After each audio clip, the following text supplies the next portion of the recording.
I'm Victoria Findlay Wolfe, and my quilt Double-Edged Love is hanging in the Going in Circles exhibit at the International Quilt Museum.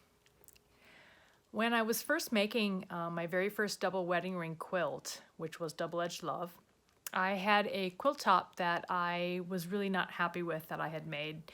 Felt like I'd already done something like it. It wasn't so interesting to me, and I'm always trying to do something different than the last quilt that I made.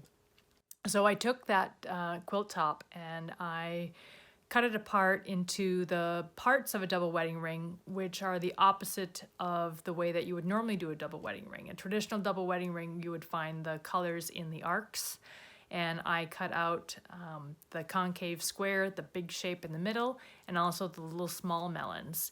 And once I cut those pieces, which I do with a lot of my quilts, I make a parts department and I put all those parts up on the design wall, and I started to move them around.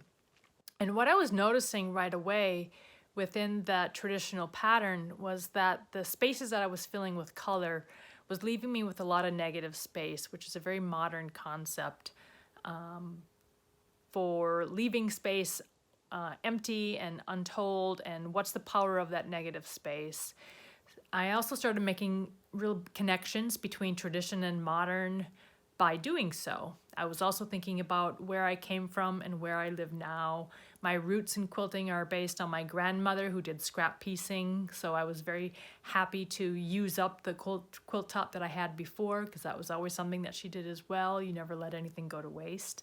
So using it up, repurposing it, and making it into something that I was gonna love. So that combination of tying together tradition and modern is something I try to do in all of my work. In particular, what I also love about the double wedding ring quilts and any of the quilts, the other 3 quilts in the exhibit using curves, are that you have an organic, natural movement that's already occurring within the quilt. And I love that I get to play with the design across the surface of the quilt and tell a story that might not be obvious to the way that I pieced it.